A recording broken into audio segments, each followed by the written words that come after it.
Hello, my people out there. Well done. This one, Edu Radio, your talk magazine program where they committed to inform you and enlighten you on the education or the educational system we get for Nigeria, with particular emphasis on the problems when don't hold our education for neck.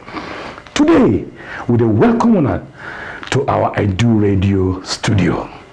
As you can see, this one, our studio. We try to bring innovation to bear. Now him we say, as it be, coupled with the programs we get, we set them aside. Say because of our children, when we believe in and trust in, when don't they house, some don't stay house for 2 weeks, some 1 week, for this compulsory lockdown where we get. We can't lay down our own program, so make we do our own corporate social responsibility by bringing this enlightening an informative program to you, what we call Edu Radio. Today, we get some people who don't commit themselves to sake of say they get their own programs, they get their own things when they do, but they say maybe they join body with Edu Radio to touch light, like you and you will be stakeholder, to bring education to bear, so that you, that Pekin, you, that boy, you, that girl, where they say from JS1, JS2 to JS3, go feel learn something. And today, you go see how they go carry the courses with they on ground, like basic sciences, like mathematics and biology come to bear. You go see them with your eye, take them, feel them, enjoy them. Here na Edu Radio, we're going to give opportunities to children when be sitting they creative. We're going to give opportunities to students when they productive. We're going to give opportunities to students when they innovative, to add value, to sell it to the world. Edu Radio, now we own. Edu Radio, now our own. Enjoy the program as it comes. Thank you, Edu Radio. If you watch us as you see on our social media handle, and here for Twitter, you will see us as you see I'm here at eduradio.ng. On YouTube, eduradio.ng. On Instagram, eduradio.ng. No fellow, in case you get question, answer some things where you don't understand, where you won't come. Our Facebook, see our Facebook address here if you take reach us. Facebook.com/eduradio.ng. Enjoy them while it lasts. Now you get our education. Now together we go move our educational system forward. Thank you. God bless you all. Thank you. Bye.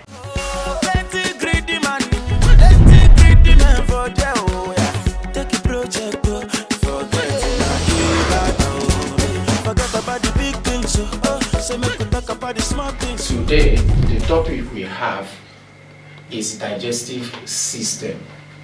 When we talk of digestive system, we are referring to those organs, alimentary canal, glands that are associated with digestion and assimilation of food, digested food particles. However, digestion is defined as the process by which large food molecules are broken down into simple and absorbable form for the animals to make use of. Nevertheless, digestive system can vary from one animal to another. Take for instance, when we talk of simple unicellular organisms, their own digestive system is simpler when you compare them to multicellular organisms. But in plants, they have different digestive system. Furthermore, we are going to concentrate on digestive system of a human being. A typical digestive system of a human being includes the mouth, the pharynx, esophagus, stomach, duodenum, small intestine, large intestine, caecum, appendix, rectum, and the anus. These are the organs or the parts of the digestive system of a human being.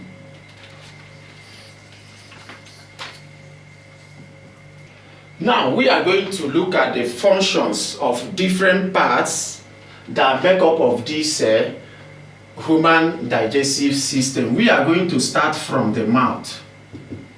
In the mouth is where the digestion starts. The mouth contains the teeth, the tongue, and the salivary gland. Now let us look at the different functions of these human parts found in mouth. The function of the teeth there is that the teeth is used to grind food particles into smaller bits.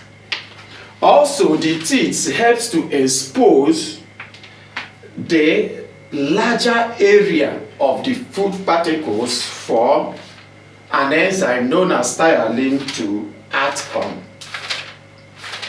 The tongue helps in rolling down the food particles down the esophagus. That is the function of the tongue. Also, the tongue also helps in the movement of food particles in the mouth. Now, when you talk of the salivary gland secretes the saliva, and this saliva contains. Sorry, this is your camera. This is the camera you are going to explain to. Okay, I should be looking at the camera. Yeah. Okay. Now, when you talk of the salivary gland secretes the saliva. And this saliva contains an enzyme called the thiolin, which converts starch to maltose. That is the function of the saliva. Also, the saliva also provides an alkaline medium for the enzyme thiolin to work. Now the food now moves into the esophagus or the gullet. Remember that the tongue helps to roll down the food particles into the esophagus or the gullet. Now this gullet serves as a connection between the mouth and the stomach. Along the gullet, the food particles moves by a peristaltic movement down into the stomach. Now, when the food gets to the stomach contains the gastric gland, and this gastric gland secretes the gastric juice. Inside this gastric juice, there are two enzymes known as the renin and the pepsin. The function of the renin is to break down, is to curdle milk, while the function of the pepsin is to break down proteins into peptones. Now, in the stomach, the food particles remains there temporarily before it is released into the duodenum. Also, this gastric juice also contain hydrochloric acid. The main function of the hydrochloric acid is to provide an acid medium for these two enzymes, renin and the pepsin, to act. Nevertheless, the hydrochloric acid also acts as a preservative. It kills any bacteria in the stomach. That is the main function of the hydrochloric acid. It serves as a preservative and also provides an acidic medium for these two enzymes to work.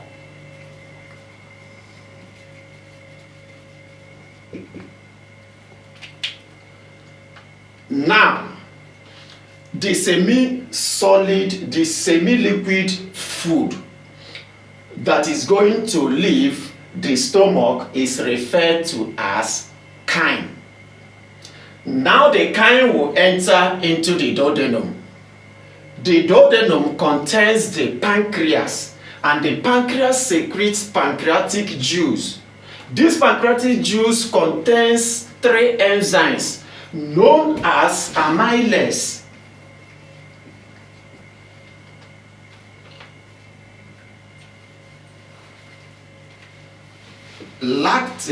amylase, lactase, and trypsin.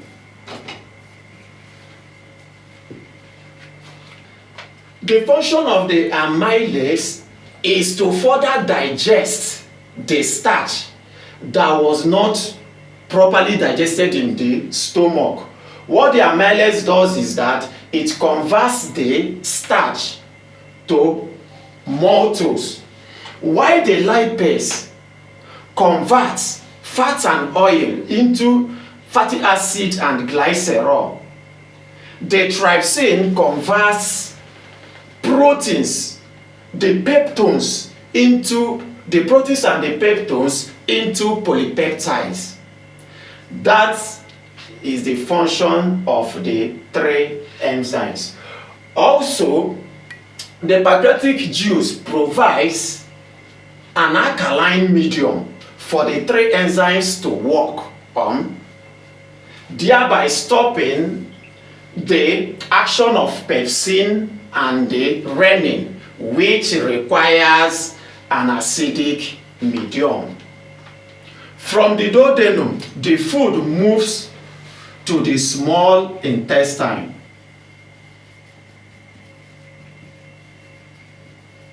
From the duodenum, the food particles will move into the small intestine.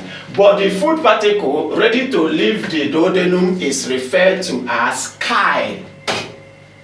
Now, in the duodenum, there is another activity that happens in the duodenum where the bile secreted by the liver emulsifies fat.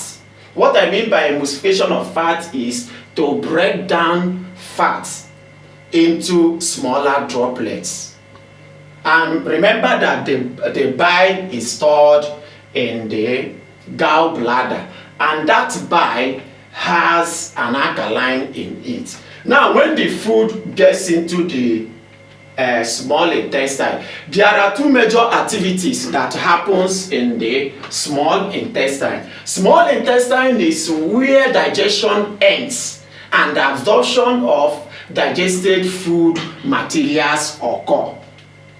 In the small intestine, the intestinal wall secretes the intestinal juice. The intestinal juice contains 5 enzymes, namely sucrase, erepsin,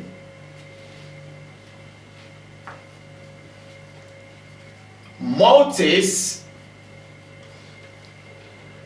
lactase, and which other one? Lactase and the lipase.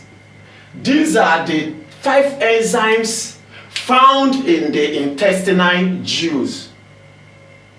Now, what the lipase does is that it further converts fat and oil into fatty acid and glycerol.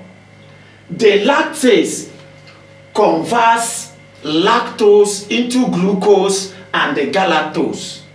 The sucrase converts the sucrose into glucose, while the erepsin converts the polypeptides into amino acids, whereas the maltase converts the glucose, converts the maltose into sucrose. That is their functions.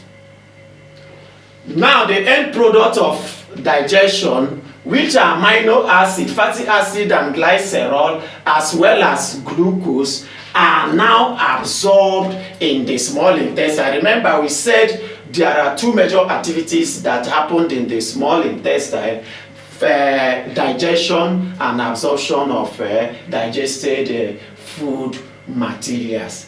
Now in the intestine, inside the intestinal wall contains a structure we call the villi, and the main function of the villi is for the absorption of digested food materials in the form of amino acid, glucose, fatty acid and glycerol. The intestinal wall, which has a layer known as the epithelium, will now absorb the digested food materials into the blood capillaries.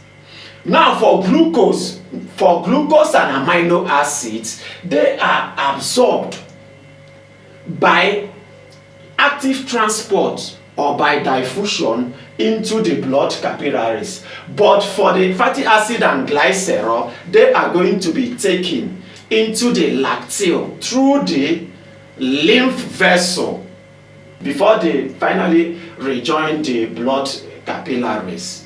After the small intestine, you have two other structures, the caecum and the appendix. But in human beings, the caecum and the appendix do not have well-defined functions. But the caecum contains some bacteria that also acts on cellulose. But for appendix, the function is not well defined. After the caecum and the appendix, you have the large intestine. What actually happens in the large intestine is that undigested food are passed into the small intestine, and inside the small intestine, water is reabsorbed in order to form the feces, which is now moved down to the rectum, where the feces is temporarily stored before finally it is passed through the anus. Before it's passed through the anus. Now, I have a chart here which shows the alimentary canal of a man, starting from the mouth. You can see the mouth. Inside the mouth, you have the teeth and the tongue. You have the salivary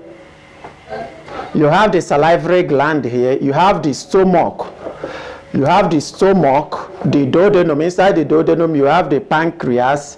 Look at the gallbladder. You have the small intestine, large intestine, rectum, anus, caecum, and the appendix. This is a diagram showing in summary, a typical structure of a human's alimentary canal.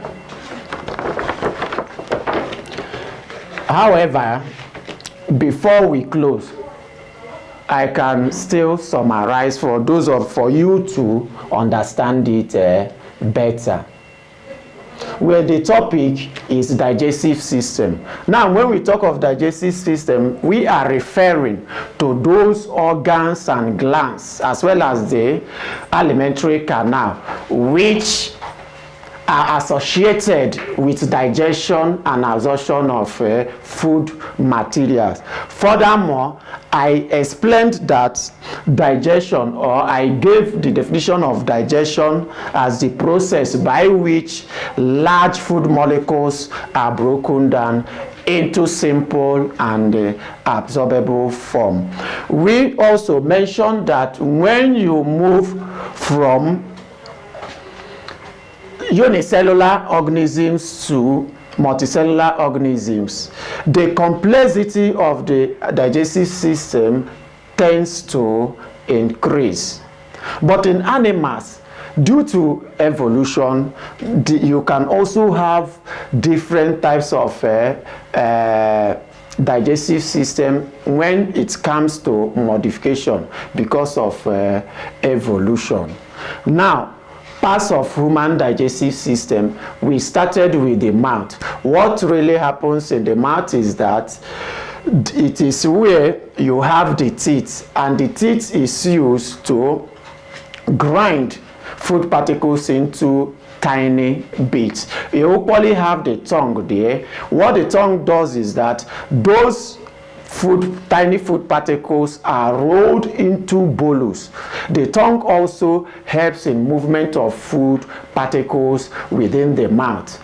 We also have the salivary gland, which secretes the saliva, and the saliva contains an enzyme, thiolin, which converts starch to maltose. That is why we say that digestion starts in the mouth. Now the tongue will now roll down the bolus of food through the esophagus into the stomach. Within the esophagus, the bolus moved by a movement we call peristaltic. That is the movement exhibited by the bolus as it moves along the gullet or esophagus. Now, when the food gets to the stomach, in the stomach, the food is not there temporarily. Now, in the stomach, it has a gastric gland. What the gastric gland does is to secrete a gastric juice. The gastric juice contains two enzymes known as the renin and the pepsin. The pepsin curdles milk, while the renin curdles milk, while the pepsin converts proteins into peptones. That is what actually happens in the stomach.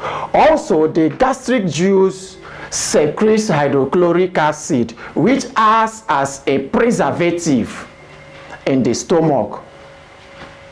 It also provides an acidic medium for the two enzymes, the renin and the pepsin, to be active.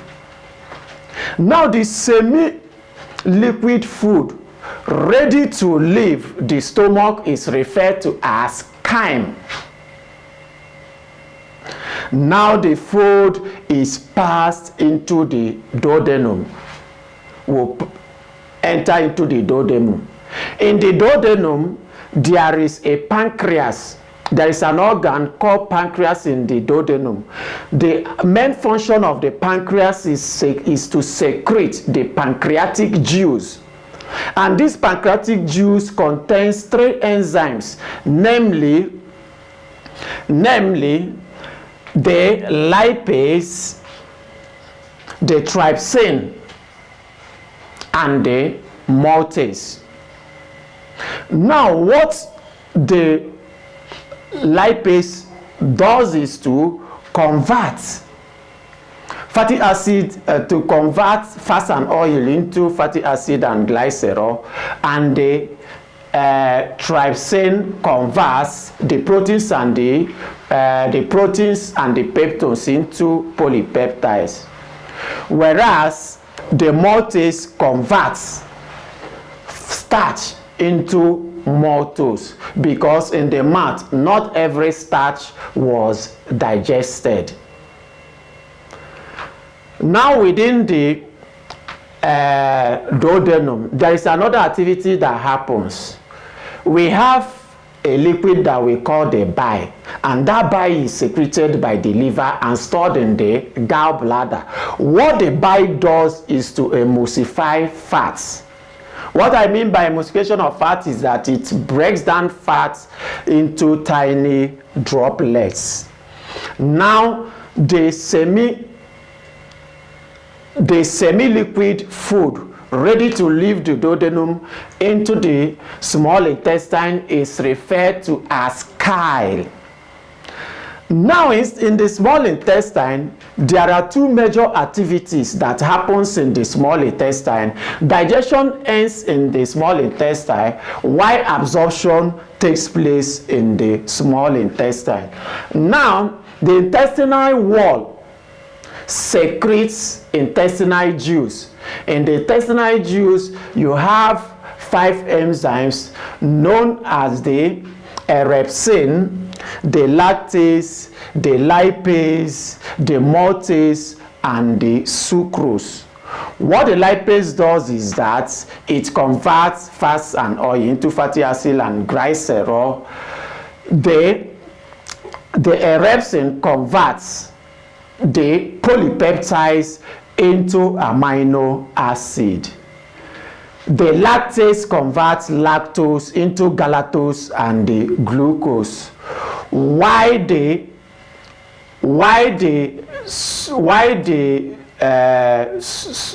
maltase convert maltose into sucrose, and the sucrase converts the sucrose into glucose.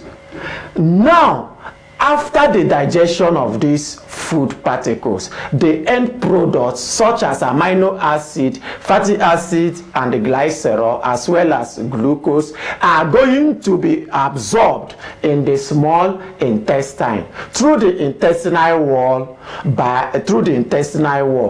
In the intestinal wall, there is a structure in the intestinal wall called the villi, which is actually responsible for the absorption of these digested food materials into the blood vessels before these digested food materials are taken to every parts of the body. But for amino acid and glucose, they are easily absorbed into the blood capillaries. Then the digestive foods are taken to every part of the body, whereas for fatty acid and glycerol, they will enter through the lacteal. They will enter into the lacteal through the lymph vessel before they finally rejoin the blood capillaries near the heart. After the small intestine, we have other structures such as caecum and appendix. As I said before, their functions are not well defined in humans, but rather the caecum contains some bacteria that act on cellulose. We have the large intestine. In the large intestine is where undigested food materials are passed into, and the reabsorption of water also takes place in the large intestine, thereby converting the waste product into feces, which is moved into the rectum for temporary storage. Now, the feces will be finally passed out of the body through the anus. That is where we are going to draw the curtain for today's lecture. Next time, you make yourself available and we continue from where we stop. Thank you.